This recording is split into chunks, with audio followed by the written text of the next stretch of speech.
Hey, Steve DiMaggio here at Blue Diamond Media Consulting. Today we're going to be going over the new for 2026 Breedlove Artisan series.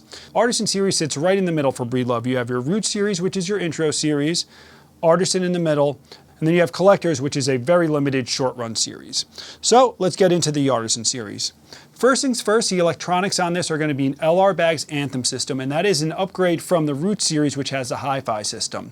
Now, all Artisan series guitars are going to be Indian Rosewood and Adirondack top, which is an upgrade from the Root series. You can see the cream binding around the sides, the upgraded purfling here, and around the sound hole here you can see that binding and purfling mirrored. We have a Delta pinless bridge with a bone saddle, 1.75 bone nut. The Concert and the Dreadnought shapes are going to be 25.5-inch scale length, while the Parlor's 25. You have a 16-inch radius fingerboard, 1.75 bone nut, 2.03 nickel frets, and one upgrade that you'll see from the Artisan series from the Roots is these mosaic pin inlays. Now up from there we have the ebony overlay on the headstock along with this cool little bee. Flipping it over, we have 15-to-1 Goto tuners and that beautiful Honduran mahogany neck.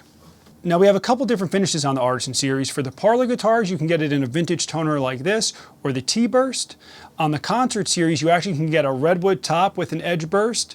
And then for the Adirondack top, you can get either an espresso burst or a vintage toner like this. And then the Dreadnought also has that espresso burst and a vintage toner. Now the Artisan series draws on those familiar roots, those guitars we played growing up, and improves on them with the sound optimization process, the pinless bridge, Adirondack top.